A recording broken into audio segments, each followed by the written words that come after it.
So we're all very excited about this meeting today. We've been looking forward to it for a very long time.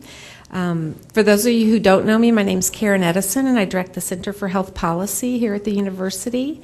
The Missouri Health Equity Collaborative is the organization putting this meeting on today. It's led in our Center for Health Policy. Nancy Mackinaw is sitting right over there. Raise your hand, Nancy, and she's the project director for this program. Iwana Staslescu and many others in our center are critical to this program. I really want to thank our funders, particularly the Missouri Foundation for Health, and Dr. Hughes is here today. You want to raise your hand? Yeah, thank you for that.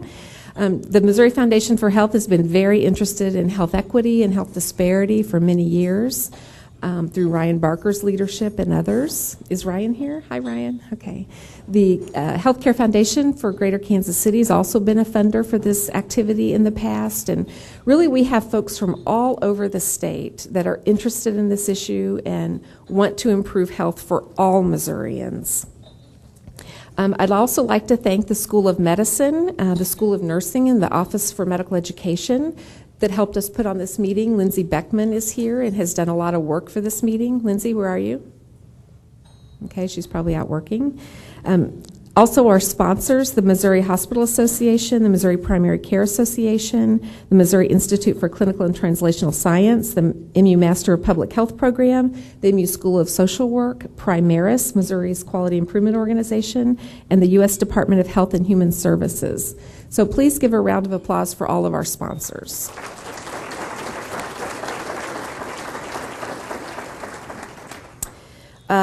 A little housekeeping, please turn off your cell phones, please turn off your pagers. The bathrooms, I think you know, are down this hall. I was reminded this morning that in 1966, Dr. Martin Luther King Jr. said that of all forms of inequality in our society, injustice in health is the most shocking and the most inhumane. And I think today we come together to shine a bright light on some of these health equity issues. Sometimes people say to me, well, why would you have a big meeting? Why would you have people from all over the state? Why just have a meeting and talk about everything? And I look at our responsibility as healthcare providers. You know, I'm a physician and my responsibility is my patient, but as healthcare providers, our responsibility is our population. And I can't treat my patient if I don't have an authentic understanding of what the issues are. And we can't improve the health of a population if we don't have an authentic understanding of what the issues are in that population. We know that health does not begin at the doctor's office or the hospital. We know that it begins where we live, we learn, we work, and we play. And I was thinking this morning, you know, it's about all of the social determinants of health. It's about clean air and safe streets and healthy food. I apologize for our breakfast.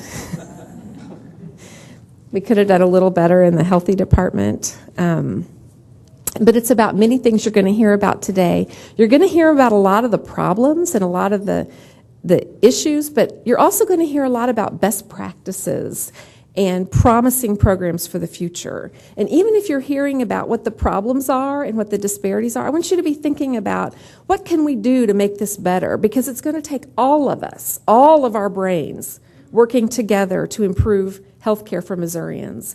And I think it's an exciting time.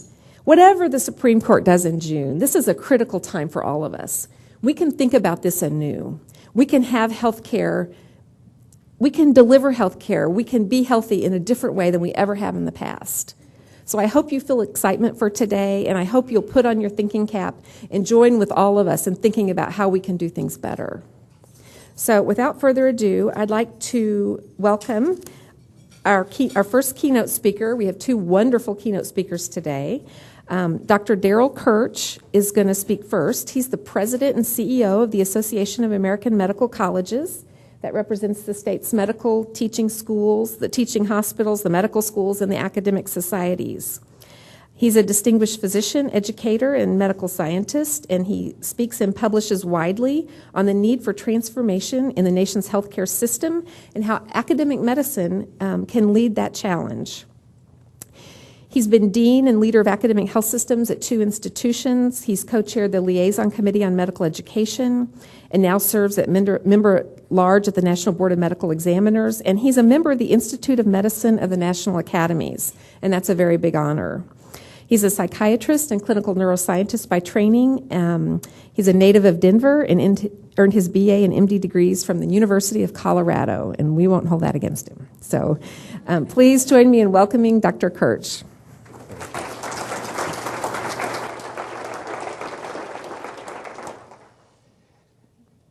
Yes, I went to the University of Colorado, and I personally want to apologize for that fifth quarter thing, for those of you who can remember. And I do have a tie here. I have early childhood memories of summers on my uncle's farm in Butler, Missouri.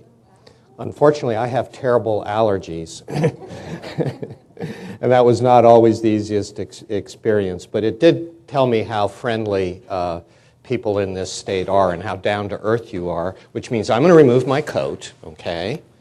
And you're going to, if you're in one of those chairs that has you awkwardly positioned, so you have to twist around, scoot your chair around, get comfortable, put your iPad in a spot where you can discreetly type. We're not going to stand on ceremony here, but I had some colleagues who worked hard to put some information together on the slides, and you want to be able to see them. See, you're going to have to turn your neck, twist your neck, so you want to swing your chair. I love embarrassing people in the audience. Okay. So I'm here to help put a large context around the discussions you're going to have today, to sort of frame this in terms of where we are as Americans and what we face around healthcare. I'm not an expert in health disparities. You're going to hear from one at noon from Johns Hopkins, who I think is going to give you some wonderful information. But I have had a chance to see the way healthcare works in our country, to also see how it doesn't work, to see it at its best, and to see how many people it leaves out. And I'm going to try and give you a way to think about this all that hopefully will answer this question. This is actually the wrong question. We can do anything we want. We're the richest nation ever seen on this planet. We have 300 million plus of the most creative people ever brought together in the world. We can do it. The question is really, will we do it and when will we get to it? And I feel a sense of urgency about it, that we have to do it now. And I'm going to describe to you why I feel that way, how I think we got where we are, why I feel the sense of urgency today, and what I propose we do about it at the local level, the regional level, and the state level. So, how did we get where we are in healthcare?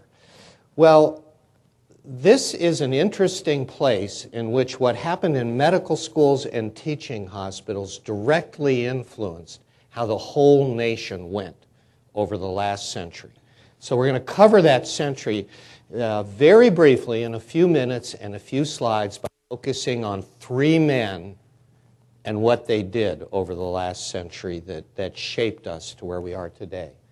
The first one was that dour-looking character in the middle. His name is Abraham Flexner. And some of you may know, 100 years ago, he cleaned up American medicine. 100 years ago, you were as likely to run into a snake oil salesman in Missouri as a real doctor. America was rife with chaos in healthcare. We had Front Medical School.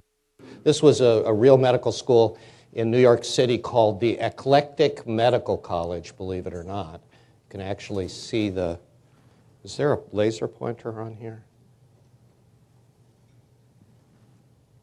Never mind. That's the Eclectic Medical College. You basically just bought a degree. You didn't have to really study anything. He looked at Johns Hopkins. Some of you may have been in Baltimore and seen it. He said, that's the model. And the key to Johns Hopkins was that you should bring the medical school back to the university, back to science, back to having the faculty actually teach in a hospital. And that's what places like the University of Missouri here and St. Louis, where I was yesterday, WashU, where I was the day before, UMKC and all the other schools I visited. That's the model we all followed. In the upper left-hand corner, we're building new medical schools even as we speak, and that's Hofstra University School of Medicine, newest school of medicine in the U.S., just opened its doors. We all followed that model, and we did come back to the university, including coming back to an emphasis on the culture of the university, a very expert-centered culture, very individualistic. The second man who shaped us after World War II, as much as anyone, was Jim Weingarten. He was really one of the fathers of the NIH. I had the privilege of working in Bethesda at the NIH for well over a decade. It's an incredible research institution, and it really has given us the best science in medicine in the world. But it also brought us to a culture that was very focused on expert investigators. It actually, the way NIH funds research is it gives grants to individuals. So the focus is very much still on the individual, autonomous, scientific, medical expert. And then another legacy that shaped both medical schools and healthcare in general came from this man, LBJ. I recently learned that Harry Truman, favorite son of this state, was present, and I think that's Bess Truman behind him. He was present when Medicare was signed, and during the ceremony, I hadn't known this, but somebody had seen this in Independence. During the ceremony, LBJ signed up Harry Truman for Social Security. Seriously. And he witnessed the form that deducted $3 a month from Social Security checks to help pay for, from wages to help pay for Social Security. Now, how did Social Security, or Medicare, I'm sorry, I'm mixing up Social Security and Medicare. How did Medicare and this legacy change medicine? Well, it ensured that people who are older would get health care, but it also ensured that we would pay for health care in a fee-for-service way. So Medicare doesn't pay your health system a lump sum to take care of people and keep them healthy. It pays doctors piece by piece for the work they do. Fee-for-service gives people an incentive to intervene, to do a surgery, to order an x-ray, right? It doesn't give people incentives to stay healthy. It gives them incentives to use sick care. And because it's paying individual doctors, it reinforces that culture of individualism.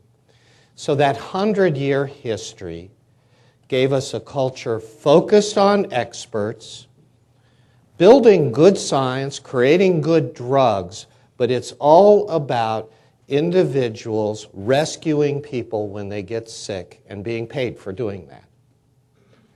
That was the way medical schools built up, and that's the way the whole healthcare system built up.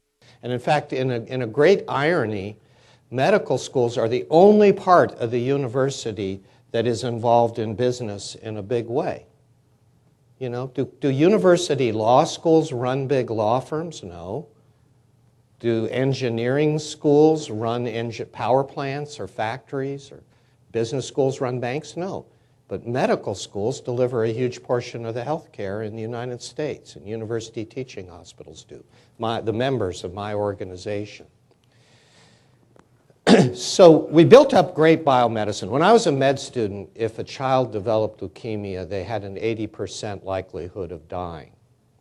Today, they have a better than 80% likelihood of surviving that leukemia. That is wonderful. That was excellence. You know, it yielded great things. And please don't leave here thinking I'm saying that medicine over the last century was a failure. Those are fantastic advances. But do you feel that we achieved excellence in our healthcare system over that last year? Actually, I think at least somebody was there yesterday. I was giving a talk at St. Louis University, and a gentleman raised his hand and he said, you know what, people come from all over the world to get health care in the United States. We have, without doubt, the best system of care in the United States. He was a surgeon, and he said, I have patients who come from Europe to be operated on here. And I said, well, they may come for your surgery, but I have yet to meet anybody who left another country to come to the United States for its health care insurance. Great interventions, flawed system, not an excellent system. And we see it illustrated. You can look at the nightly news and you can see the latest robotic, minimally invasive, high-tech image-enhanced surgery.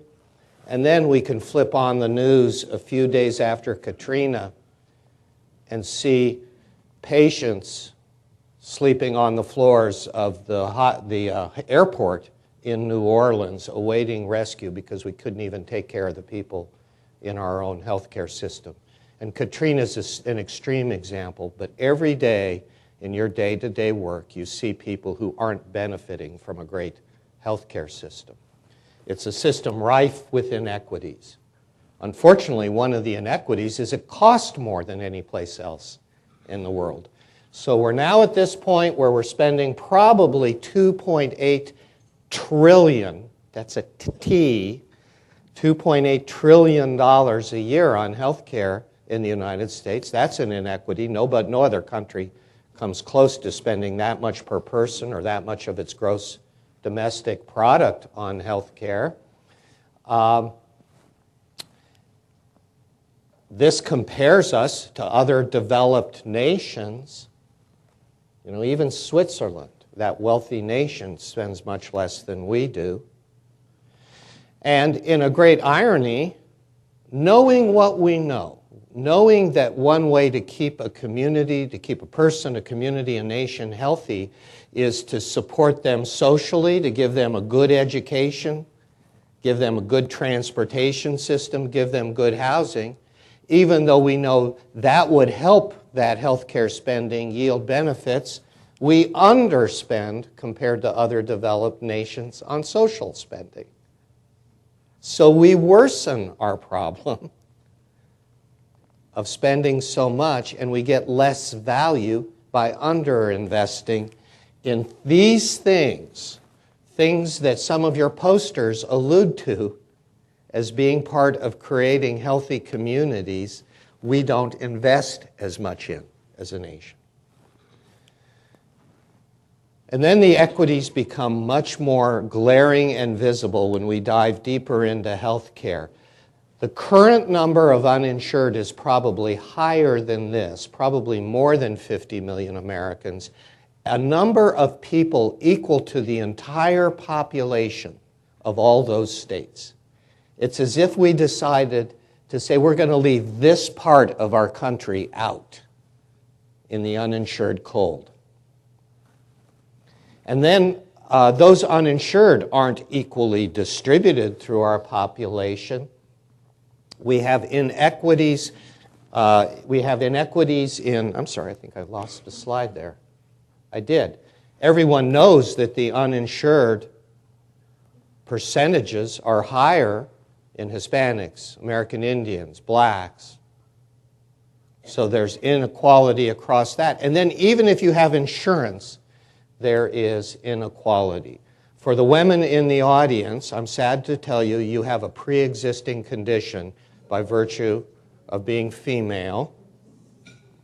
And so if you're insured and a woman in this country, the blue states on the left are the only states in which women pay roughly the same for health insurance as men, in which there's a requirement that occur. Now, the Affordable Care Act would even that out.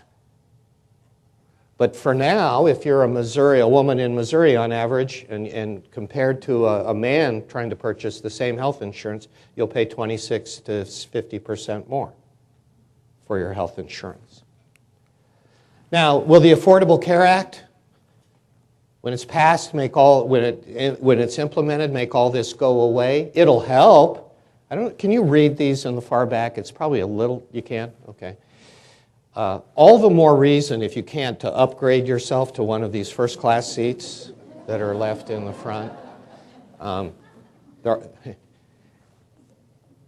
Even if the Affordable Care Act expands its coverage, as described here with Medicaid and insurance exchanges, what about these 23 million people who still wouldn't have insurance, even with the Affordable Care Act? The odds are many of you work in settings where they'll still be at your doorstep. And as you said, excuse me, I get excited and start throwing coffee around. As you said, these 9 people are now going to tell us whether the Affordable Care Act even goes into effect. Now, I follow this very closely. I work in Washington, D.C., and I can tell you with virtual certainty, when the decision comes down, it will be divided 5-4. I just can't tell you which way. I don't know. Nobody knows for sure. Will it be upheld in whole, in part, totally overturned? We don't know. So we talked about the inequity in terms of what we spend. We talked about the inequity around insurance coverage. And then there's this problem of just the basic ability of our fellow citizens to understand health care, something we call health literacy, demonstrates great inequities. Unfortunately, illiteracy when it comes to health is present in all groups. This is a scale that's used to measure health literacy. And even the best group, white Americans, only score 256 out of a possible 500. And you can see how among other groups the level of health literacy falls off. My daughter teaches in an urban Spanish-English immersion program. She teaches kindergarten. And I was actually talking with her about this. And even at age 5, she sees differences in the different groups of her schools and how much they understand just about very fundamental health issues that you would think a family would be teaching their children at that age. So, all those inequities then wrap up into inequities in how it all comes out, our outcomes. I don't show you the global data because it's shameful. Last year I've been to Germany, Singapore. Before that was in the UK. The worst part of those trips for me is when I'm sitting at dinner with physician colleagues from other countries and they say, "How can you stand it?" You know, as a highly trained physician, how can you stand living in a country that has the worst obesity rate in the developed world, that has one of the highest infant mortality rates? And then for you as citizens of Missouri, on many indices, you actually do worse than the terrible U.S. rates compared to global standards. Obesity is such a epidemic problem. I encourage you to look out for, I have to always say this, I'm not encouraging you to subscribe to HBO, but if you do, I encourage you to look out for a series that HBO will be airing that was developed with the Institute of Medicine called The Weight of the Nation. But one of the points they make is just 20 years ago, only 15%, there were no states in the U.S. in which more than 15% of the people were obese. Today, in every state in the U.S., more than 15% of the population is obese. So you see all of these kinds of deficits wrapping together in terms of access to health care and our outcomes. And it's shameful. And as we try to rectify them, we have another inequity in that we're looking at provider shortages. My organization tracks very closely physician shortages. We were actually having a breakfast conversation about how it gets harder to know just what Missouri's situation is, but I can tell you I doubt that it's better than the national situation. And we're looking in just 8 years at being short 64,000 doctors in the U.S., even if the ACA isn't implemented. If it's implemented and gives people more access to health care, we may be short nearly 100,000 doctors. And some of you are living and working in parts of this state now where the shortage is there today. And you experience it day to day when you try to make certain referrals. Now, I'm a board-certified psychiatrist, and I took an oath to not depress people. But I'm not saying I'm here to now medicate you. What I'm here to do is hopefully recruit you. Because as a nation, I believe we are increasingly prepared to address these inequities. I see motion on multiple fronts, and I would like to see us accelerate that motion so that we can really get a handle on these issues. I see the motion at the federal level. This was the recent report from ARC. All of these, I'm almost certain, are available to you online if you want to look at them. I especially liked the vision in this HHS report. It just sounds so wonderful. A nation free of disparities in healthcare and health. And even the popular press is picking up on it. It was, I think, earlier this year that this New York Times editorial came out where somebody said, you know, let's get wise as Americans. If we want to fix healthcare, one of the most immediate things we could do is help the poor. It would be amazing how good our health status would be comparatively as a nation if we could just close some of the poverty gap and just get the educational levels up among our citizens. So there's some momentum. We see what the inequities are clearly. We understand how they're linked to these social issues. Who's going to take it on? Well, I believe the organizations I work with are uniquely positioned to take it on for the reason I described earlier. Medical schools, their teaching hospitals, aren't sitting off in some ivory tower. They're delivering health care day to day. So I headed the medical school and the health system for Penn State University in Hershey, Pennsylvania, and I would sit in my office not just reading scholarly works. I would see the trauma helicopter flying in and out off the helipad, you know, with the victims of violence and roadside accidents, the underweight newborns coming from around the state to our NICU. So we're not in the ivory tower. We're central to the healthcare system. In some ways, we're the most organized component of the healthcare system. But we've become disconnected from important aspects of the healthcare system. With really some exceptions, we've become disconnected from the community health centers, from the community-based mental health, social services systems, from the school systems. So part of the reason that the format of this meeting appealed to me so much is it's a chance for me, coming from that academic medical healthcare system, to talk to so many of you coming from these other components to say, it's up to us. If we don't partner on this, nobody else is going to do it. I really doubt that the insurance industry, health insurance industry, has any great motivation to take this on. I doubt that the pharmaceutical industry sees it as their problem. And I can tell you from personal experience, Congress is not have it in itself to fix it. So it's up to us.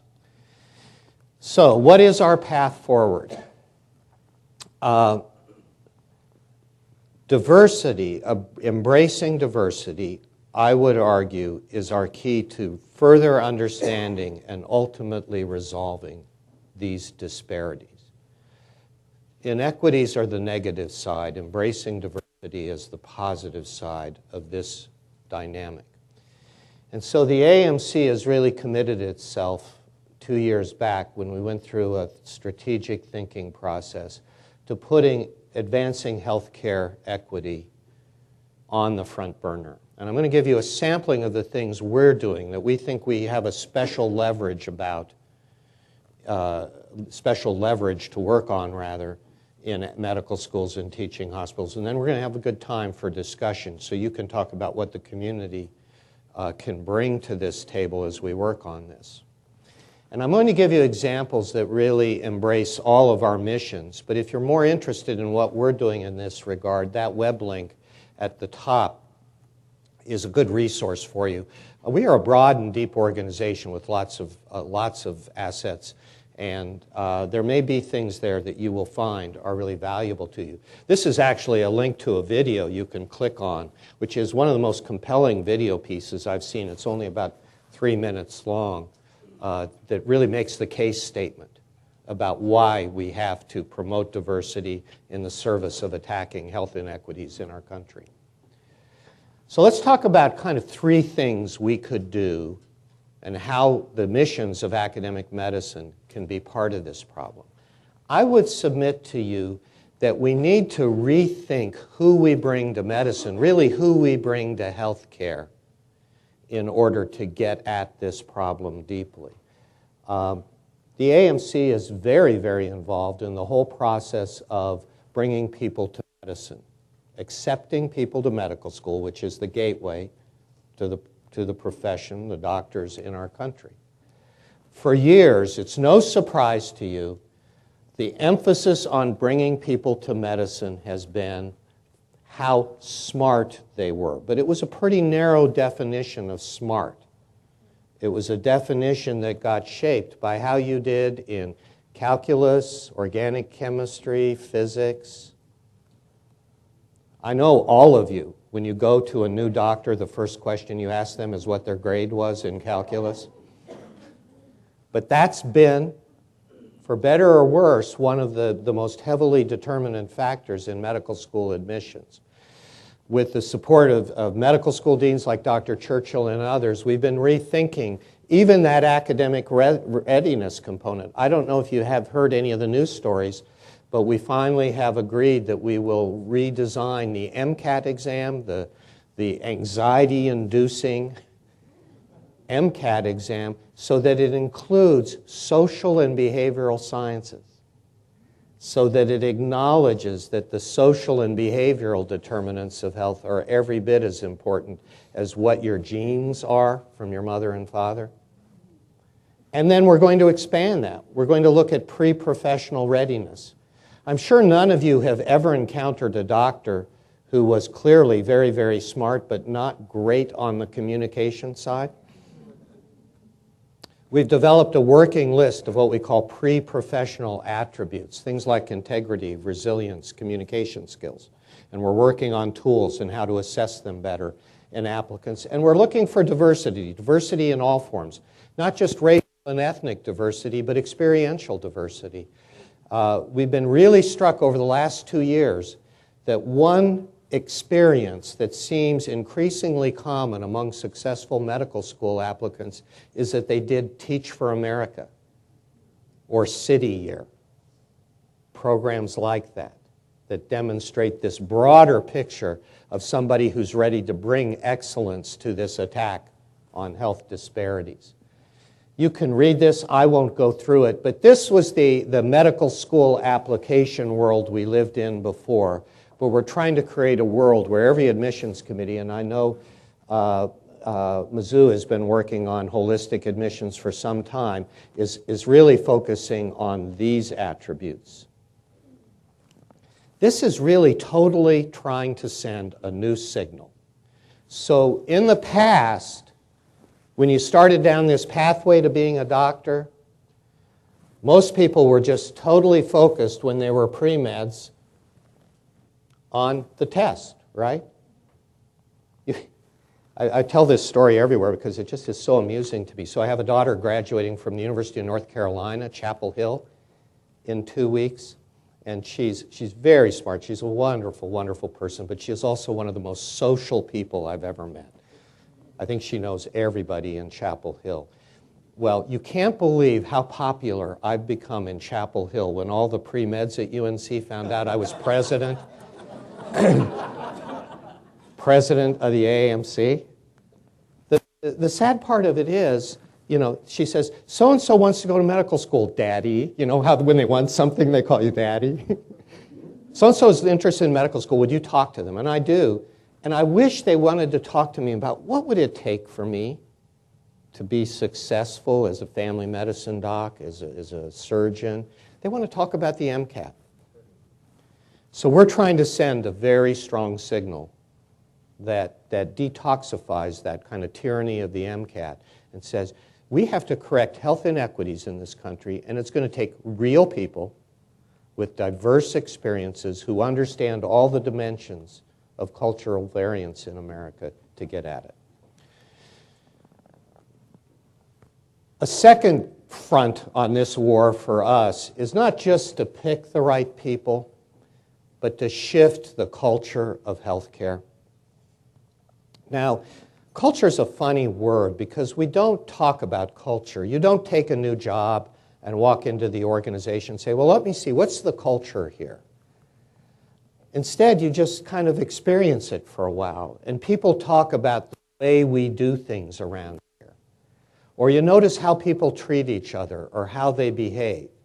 You notice how people handle power and authority in the organization. You even notice body language and gestures. And gradually you get a sense of what the culture is, right?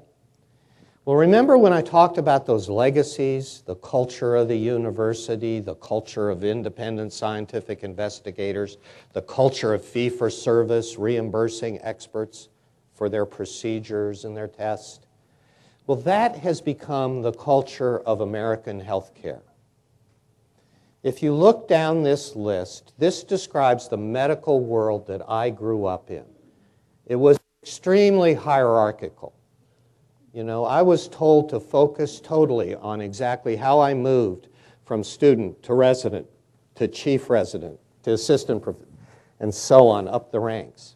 You know, I looked forward to those points, that point when my white coat could go from short to long because I was climbing the hierarchy.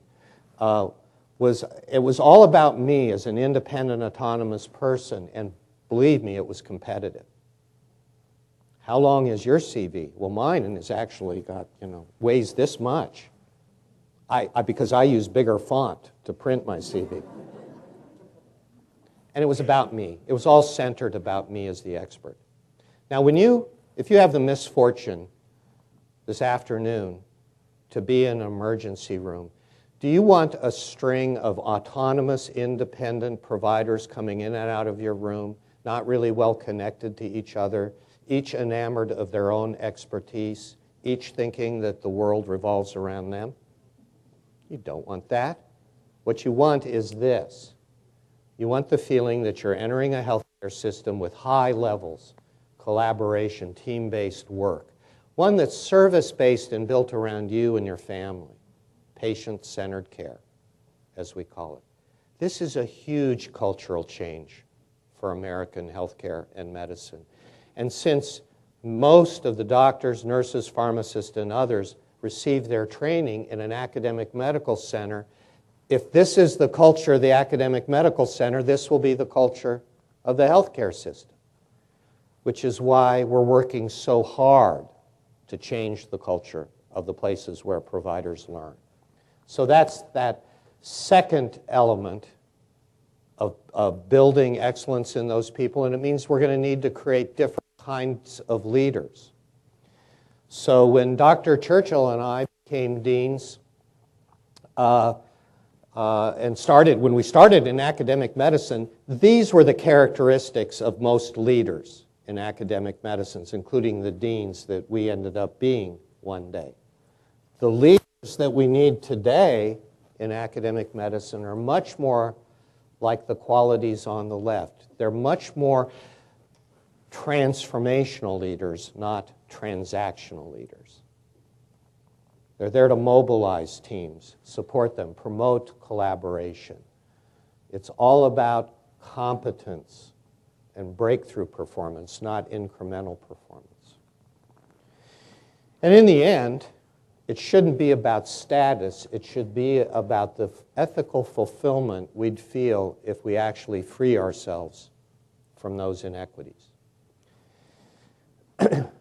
So if we choose people more wisely, and if we promote the culture of the organization and the leadership skills in those people, I think we can start to build a self-sustaining system of change that will really change healthcare itself.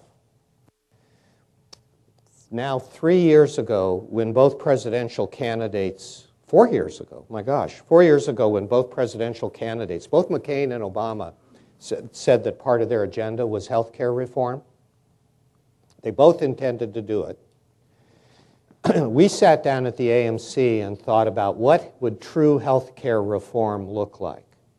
And we drew this diagram, and it remains as true today, I would argue, as it was then. We said the economics of healthcare have to change. We have to insure everybody, because having 50 million people who are uninsured distorts the whole system and creates great suffering for them. But not only that, we need to deal with that problem of fee-for-service, where you're getting paid for doing more, for intervening, for rescuing people, and not getting paid for keeping them well. You know, a hospital CEO wakes up in the morning and it's good news if the beds are full. Not for the patients, but for the bottom line.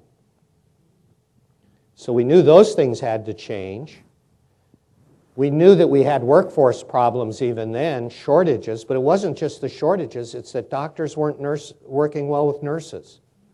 Teams weren't forming with pharmacists and social workers. Instead, everybody was down in Jefferson City fighting over who should do what with each other rather than forming up in teams. We knew we had workforce problems, and we knew we had care model problems. Medicare data shows that there was a study in Florida that showed that the average Medicare recipient, older person in Florida, had, I think the number was either 6 or 8 specialists that they saw in the average year, and on average, they didn't have a primary care doctor. That's not a great care model.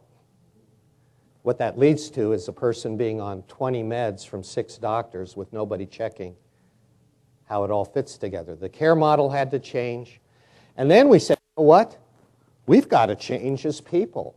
You know, I often quote Tom Gorey, who said the American people are very simple and easy when it comes to health care. They only want a few things. They want absolutely the latest drug or technology, especially if they saw it on House last night on TV. They want it immediately. They want somebody else to pay the bill, and if anything goes wrong, they want to sue. That attitudinal set distorts the system and perpetuates inequities. And then wrapping around it, we knew that culture problem had to be part of the work. What did the Affordable Care Act do? Was it a health care reform bill? No. It was a health insurance bill focused on one small part of that circle. To really do this, it's going to take an academic medical center that's going to have to do what the ones in the state are thinking about. How do we move from fee-for-service models to population payments that actually have components for promoting the health of people? How do we correct workforce shortages and, even more importantly, get our docs, nurses, pharmacists, and others working as teams? How do we change our care models so that they acknowledge the importance of the social determinants of health, incorporating attention to everything from transportation to social work, vocational support? You know, there's a lot of talk about readmissions to hospitals being a problem. When you really look at it, especially for hospitals that care for poorer patients, the readmissions aren't because of bad medical care. They're because people don't have a car to get to the clinic, or they don't have the income to buy their prescription. So our feeling is that if we were to partner more assertively with community partners on all these fronts, we could actually begin to model healthcare reform, because Congress is not going to come back and say, okay, we're going to do the rest of the job now. The worst case scenario is we're going to go back to zero and start talking again about how we get more people insured. It's up to us, academic medical centers, community partners, to get it done. And the other thing the academic medical centers need to bring to the table is their science. If we build these models, we're obligated to actually study whether they work or not.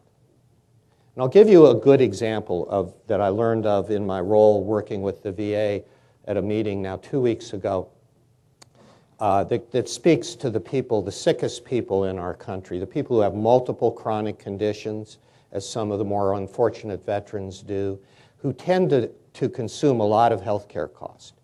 And they took a group of veterans with multiple chronic illnesses, and it was costing the VA $45,000 a year per patient to give them their health care. They were sick people, in and out of the hospital, in and out of the ER. And they said, we're going to build a new model. They called it home-based primary care. The model actually used more social workers, rehab therapists than it did docs and nurses, but it built teams that went into the home and took care of the patients.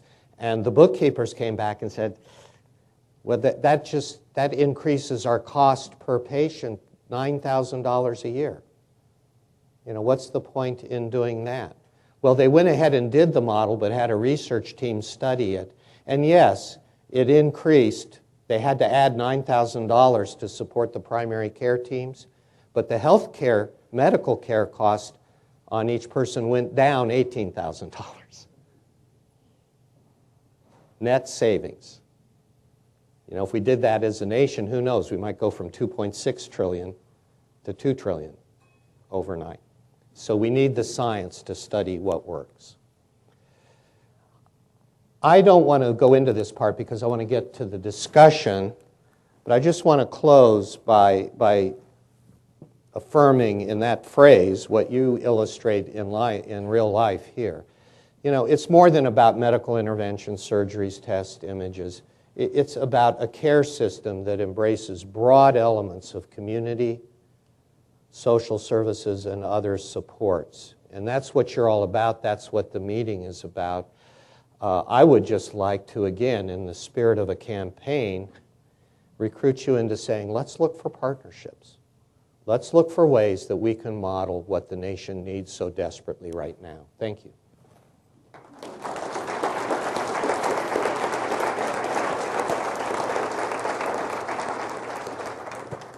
And I think we have some time for discussion.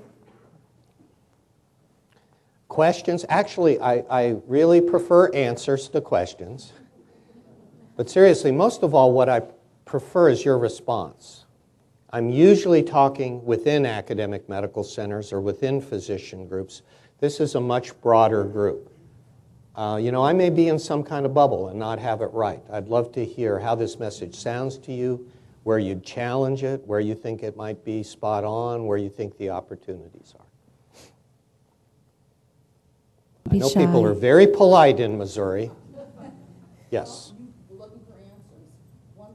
Could you stand up and project? Oh, we've got a mic. Great. We've never been called quiet in my life.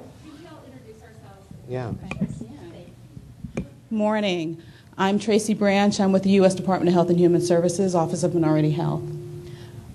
Well, being that you were looking for an answer, my potential answer to this problem is ensuring that health providers who are in various disciplines, in addition to having their health professional training, also incorporate public health courses into their coursework. So that, and I think you spoke about it very eloquently in terms of moving from that individual thought to more of that larger social construct. And I think public health would do that. Having that background in public health would do that. I think that's a great point. And one of the opportunities we're looking at is, as we're rethinking pre-medical studies, what a person who thinks they might want to go into medicine or nursing does, we're working on trying to decrease the load on the biological and physical sciences. Some campuses are working on, couldn't they develop a 1 or 2 semester biochemistry for healthcare course that would replace 4 semesters of general and organic chemistry? And then that would free up time, And what we've been considering is developing a model undergraduate pre-med, pre-nursing course or set of courses on things like the social determinants of health or the structure and financing of healthcare, things that would start to set a context, a social context, the public health context, population health context. Global health probably should be a target because the world is getting flat. I don't know if any of you saw the news story about the airplane that was held at Midway because they feared there was a monkeypox case from Africa on the plane. You know, that's the way the world is today. And so those would be issues we could build in. It's a great point. Mike's right behind you. Stand up, project, and tell us who you are. Hi there, my name's John Cummins. I'm a med student, so I don't know why I'm at the front table. What really resonated with me was when you were speaking about student choice, or choosing students, the admissions process, and how that needs to be revamped. And I know that we have a phenomenal pipeline program for our rural track. Phenomenal. It's incredibly successful. It's a model. What I'd like to hear is what other pipeline programs have you seen that are successful or at least intriguing that might be appropriate models for Missouri? Well, in medical schools, the two most dominant pipeline programs, interestingly, are rural health and physician scientist. And those are obviously dramatically different and miss, I think, a lot of the range in between. My observation is, and you can speak to this better because you talk to your fellow students, my observation is prospective medical students in some cases are designing their own track. So as we've tried to dive deeper into all these students who seem to be coming from Teach for America and City Year, often they're saying, I knew I wanted to go to medical school, but I wanted to engage in a form of service that was deeply embedded in the community for a year or two as real-world preparation for medical school. And I find that very intriguing. And I think schools could pick up on that and, as befits their local situation, maybe build some of those out. Yeah, and what I have found as an attending in an academic medical school for a long time is, is these kids, I shouldn't call them kids, the young people come in very oriented toward their professional mission and they come to our center actually as first year and second year students. Every year they come and they want to participate in our projects and what we're doing in health disparities and health literacy and all these issues. And then they get into their third year and their fourth year, and it's that hidden culture. It's the culture of the academic medical center. They come out on the end and they're different people. And it's not that they have any less. They're the same person, but their whole orientation and their values and their plans for their future are different. And so I think the focus on young people coming in and how they're prepared is important, but we have to keep in mind there's all of us mentoring them and teaching them and modeling how we deliver care. And I think it's going to take too long to change what we need to change, just focusing on the people coming in. I think we're going to have to focus on us. And this really is the cultural element. There's something in education called the informal curriculum. So the formal curriculum is, the courses you sign up for. The informal curriculum is what you see people doing. And so you could be the most service-oriented, generous individual on the planet, but if you spend a lot of time hanging around healthcare providers who are cynical, not patient-centered, appear to be indifferent to healthcare cost and so on, that affects you deeply. And there's a lot of attention now in schools to getting the informal curriculum, the culture, where it needs to be. Just a final point related to this is I am struck by how many students come to college and then come to medical school having done unbelievable service experiences. And at a time we're worried about medical school debt, I would like to see us as a nation greatly expand the service opportunities. National Health Service Corps is the most current example, but expand the opportunities into more service opportunities that would address health inequities and pay down debt.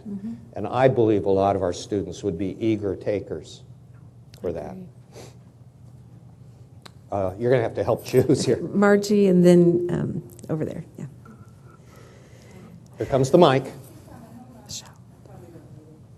Well, they're recording, I believe, so. Okay, So I'm look at the camera. I'm Margie Sable. I'm the director of the School of Social Work here at Mizzou. And I'm aware of a new push in integrating behavioral health and primary care. I know that HRSA is supposed to be coming out with some grants, and I'm here at Missouri, we're family medicine is looking at doing that and having social workers integrated into primary care clinics, internal medicine and family medicine. And I'm wondering what your take is on that in terms of reducing some of the disparities. Oh, it's absolutely critical. And the proof was that VA primary, home-based primary care program in which social workers were a key component in developing the program because they played a key role in so many of these subtle but powerful things in the patient's life and family situation. But the point... Do you see that as a national trend? Yes. Yes. But it's a national trend only when we break away from fee-for-service reimbursement.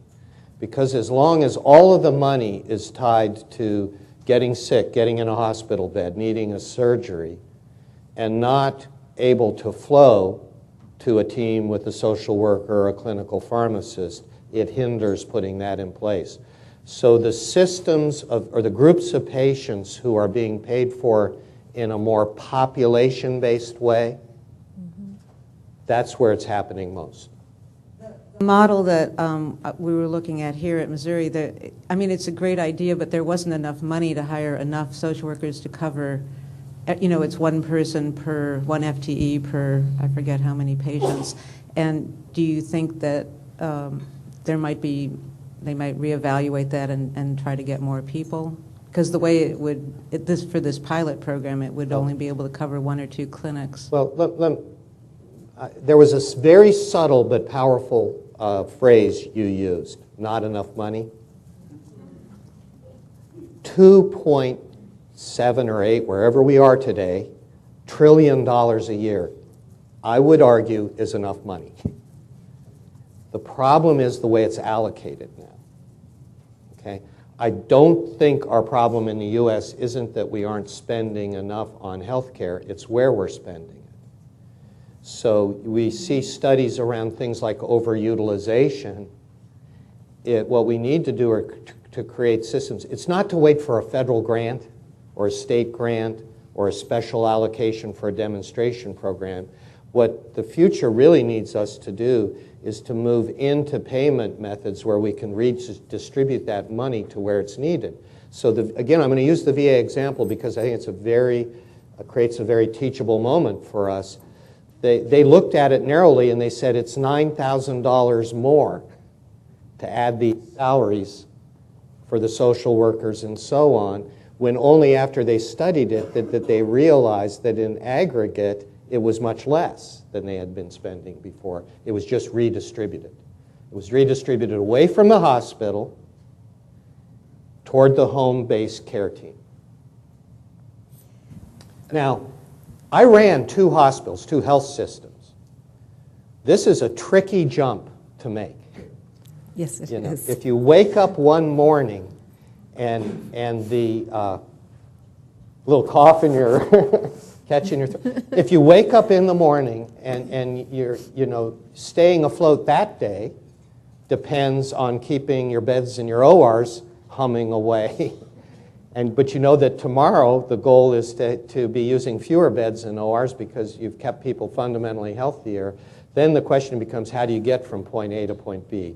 And some very bright colleagues are working this problem now. The leader here at Mizzou, Dr. Williamson, who's the Vice Chancellor for Health Affairs here, is actually visiting Virginia Mason next week, one of the systems nationally that seems to be making this transition very effectively.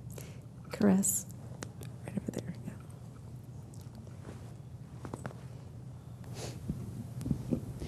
Hi, I'm Michelle Siebert, and I'm a health educator in Memorial Hospital in Belleville, Illinois. And I have a question. I see one key way to get healthcare, basic healthcare screenings to populations that wouldn't be available to ordinarily would be at food shelter or food pantries.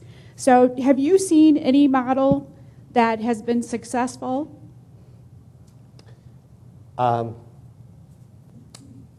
A model of helping promote health literacy in different settings? At the population that comes to food shelters, many do not have good access to health care, but by providing screenings there, health screenings, whether it's cholesterol, blood pressure, health information, have you seen any successful program like that? I haven't seen programs exactly like that, but there's a program that started in Boston and it's now available nationally, and it's being picked up by college students around the nation. There may be, I get the sense there may be some college students here, maybe some of you have been involved in it, and it's a program called Health Needs. And they train volunteers, generally college students, to be in settings. Now, most of the settings they use are clinics, but they're starting to experience with going to other settings. And what they've trained them to do is actually do health status questionnaires, but they have the ability also to navigate people to resources. So if a patient, if they encounter a patient in the clinic who has problems getting their food needs met, they know how to connect them to food banks. You know, if the issue is shelter for a homeless person, they're trained to do that because they conclude correctly that if they meet social needs, they promote health. So they tie social needs among disadvantaged population to health needs. So that program, the program you describe, I think are examples of the kinds of partnerships we just haven't been doing in the past that we can do now to attack this problem. And I think it's very interesting that students, college students, medical students, every medical school in the U.S. has some form of student-run clinic or program for needy patients. I saw somebody's here from Casa de Salud in St. Louis, standing proudly at the back of the room, waiting for me to plug the program. I visited, I guess it was yesterday morning. Yes. I travel a lot. I can't. Where are we today? Wonderful program for Spanish-speaking people, many of whom are disadvantaged in the St. Louis area. And it's a connector program. It isn't picking up their lifelong care, but it's getting them into the system and working and starting to get their health care needs. And I thought it was a wonderful example. The other feature of the program that I thought was very striking was how prominent the mental health needs and social needs of the people are and how they tie the health needs together with that. Was that a pretty good plug that was unplanned? It was excellent because I was sitting here restructuring my presentation to touch on those points and now I don't have to. Oh, okay. Okay, we're going to go back here and then over here. So. Good morning. I'm Tuck Van Dyne, and I'm Chief for Women's Health in Missouri's Department of Health and Senior Services. And my question is, when you look at the current shortage of physicians and the anticipated future shortage, which is going to be much greater, what are med schools doing to either open up seats in med schools or to accommodate that shortage? Well, I get national clippings every day, and I've been getting clippings from Missouri talking about, among other things, an effort connecting the University of Missouri and hospitals in Springfield that would expand medical school capacity.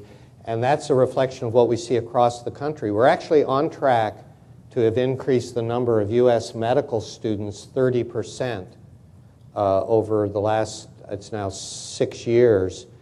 And that's great, but the problem is the entry to the practice of medicine isn't getting an MD, it's finishing a residency. And our nation, in its wisdom, has capped the amount of support it gives to residency funding, and that is a very dangerous situation for us. We are at grave risk of having done the right thing in terms of building medical school capacity. Nursing schools have built their capacity, but strangling the health system by not appropriately expanding GME, residency funding.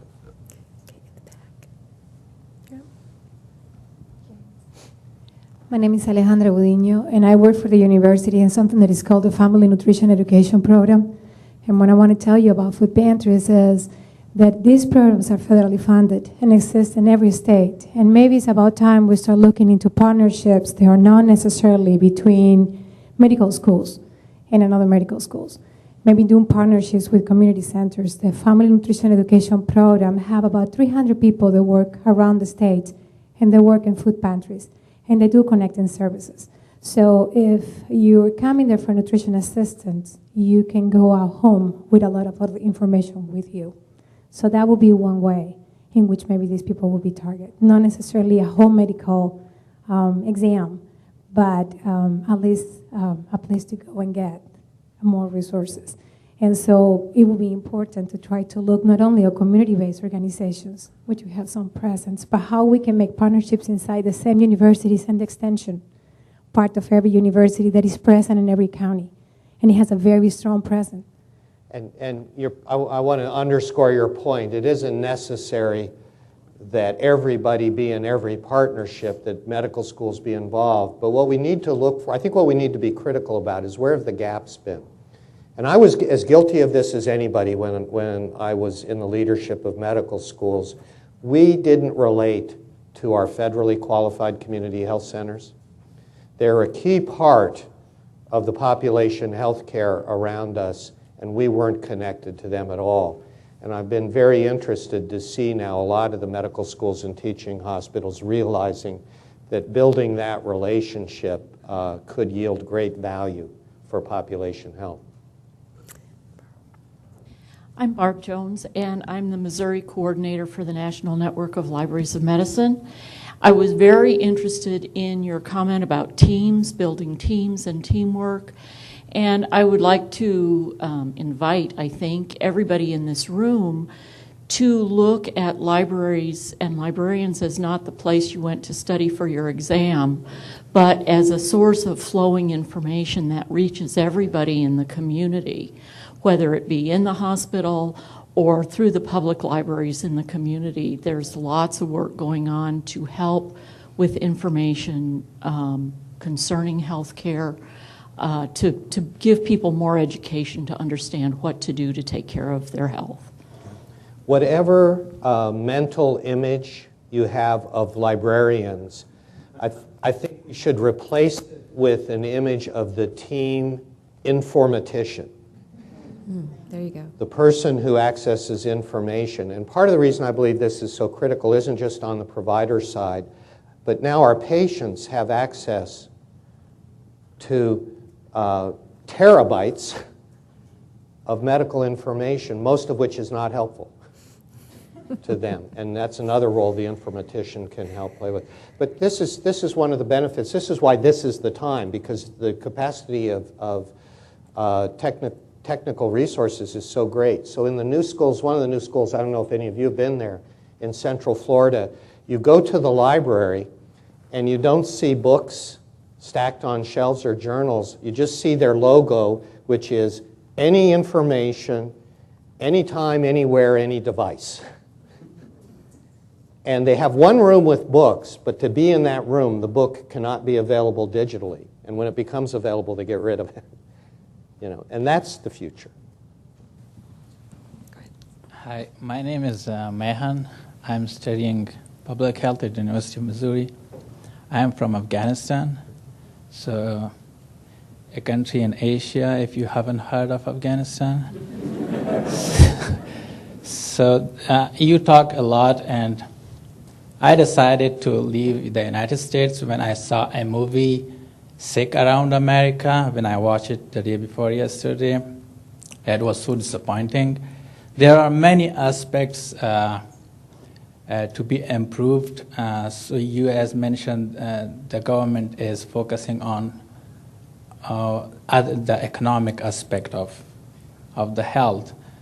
So I know how much the Americans love the socialism, and I am not going to talk about that, but I just want to mention just one aspect, and since most of you are physicians, I would like to know how much you are ready. I think a part of the problem is the higher income of the physicians.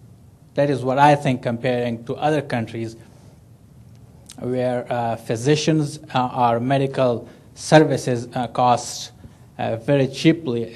So how the physicians are ready to have less salary to demolish this health disparity? So you're at the University of Missouri, so Dean Churchill is ready to... I have an opportunity to speak to annual meetings of various physician societies, and this issue often comes up. And I'll tell you, the good news is that most physicians understand that part of our problem right now in America is the way we have, not all physicians have high incomes, the way we've under-reimbursed primary care.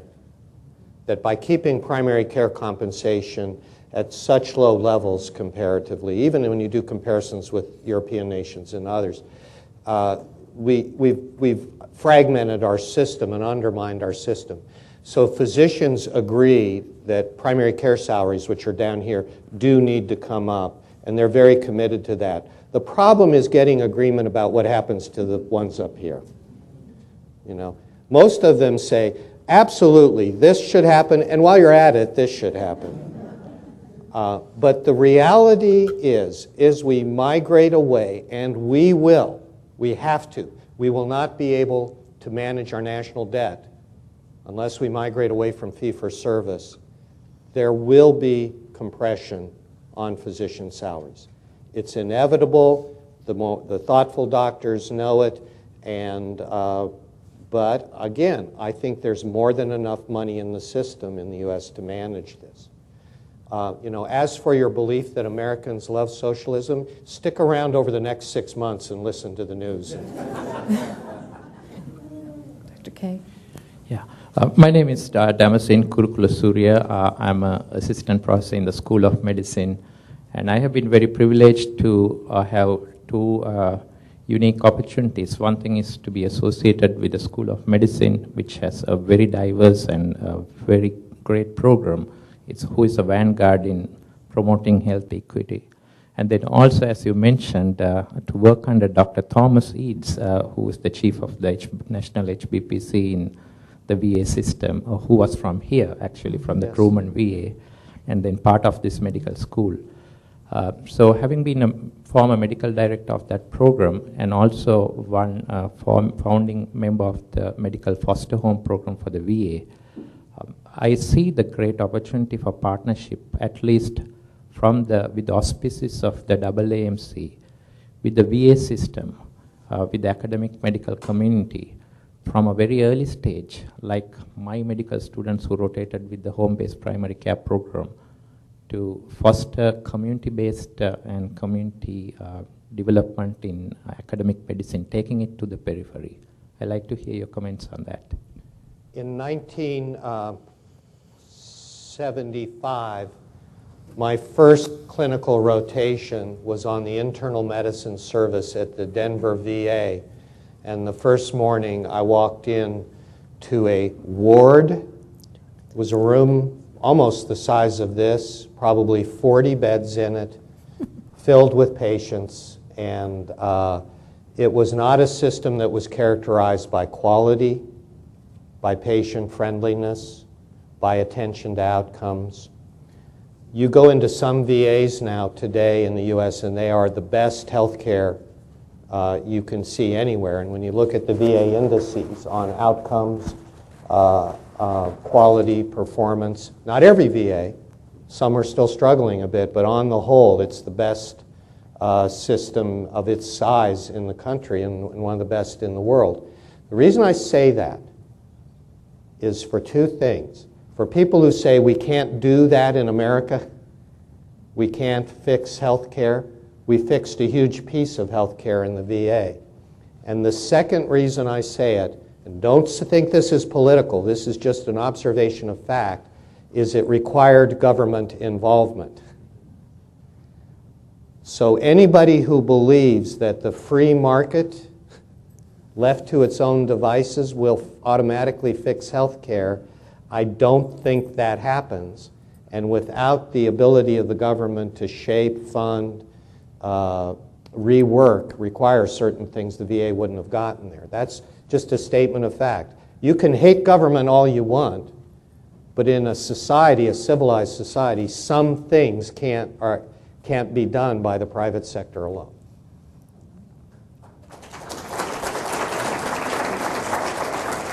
All right. My campaign website is... That's right. How are we doing time-wise? We have about 7 more minutes. Is that okay? One question, then I had one thing I wanted to say. Okay. I don't really have a question, I guess, as much. I'm Samantha Marquardt. I'm with the Institute for Family Medicine. And I think I just was going to speak on your food pantry / Casa de Salud. I think what I hear when I come to things like this, and I love to come to things like this, is that we all have these really great, innovative ideas, and none of us know about each other. Or we hear about a few folks, and then there's not enough money, and we lose those folks, and we get new organizations. And I think one of our biggest barriers a lot of times to really helping the people that we want to help is that we don't have a way to communicate well with each other and keep each other up to date on what we're doing and who we're helping. And we spend a lot of time maybe helping the same people, and there's people that are falling through cracks. And so I think one thing that really needs to happen in healthcare at a community level and at a large scale level is that we all come to the table more regularly in a more diverse setting. You know, like this is a great setting because we've got academic institutions and small nonprofits and things. But I think that doesn't happen enough, and we spend a lot of time exhausting ourselves looking for the information before we can ever actually help our patients. And that's why I think those network programs are amazing, because they know who's where and we don't when we're seeing the patient. So I think that's a big barrier. I agree. The thing I want to say, because this is a very hot political time in our nation. We're deeply divided as a nation. I work in Washington. I travel the country. I talk about health care, which some people would say is the most politicized issue we have in the nation. And the reaction I often get back is shame on you from some of my colleagues, too. A shame on you, doctor, you're weighing in on political issues. And I want to make a very clear statement here. Everybody here, it doesn't have the same degree, but you're here because you have made a commitment to work in healthcare, okay? Regardless of your politics, okay? You might be a D, an R, a Tea Party, a Druid, you know. I don't care what your political party is. We've come to work in healthcare. That means we've accepted the obligation to adhere to clinical ethics. And my area of teaching and study, in part, was clinical ethics, which I loved because of its beautiful simplicity. There are only 4 principles you follow. The first one is beneficence, which means do good to the patient, which I bet every one of you wakes up in the morning intending to do, and I think we're pretty square with that principle in this country. The second one is, above all, do no harm. And I don't think we intend to harm people, but I can't look at data like the number of uninsured, the infant mortality rate, without saying there's tremendous harm occurring. I can't walk through an ICU and see people suffering at the end of life who should be in palliative care, receiving the comfort of palliative care, and not believe we're missing the mark on doing no harm. The third principle is autonomy, which means we're supposed to respect the autonomy of patients, but we seem to have gotten caught up in a time when it's all about my autonomy as a provider and the autonomy of my income. So I think we're even farther off the mark there. The fourth principle you will find in virtually every textbook of clinical ethics is social justice. It's not a political statement. It says if you commit to health care, you can't ignore that the health of the population and the health of the individual are inseparable. And you have an obligation to think about the justice of the system. What I have described today is a system filled with injustice. I don't experience it, but every day we all see people who do experience it. My area is mental health. There's a man on a corner near my office I pass by every day who clearly has chronic schizophrenia, the area of my research study. He's out of our system. He's ill, actively hallucinating all the time. That's injustice. And that's where I'm coming from. I won't tell you what my political affiliation is because it doesn't matter. It's the ethical affiliation that matters. Thank you. I think we're going to end there.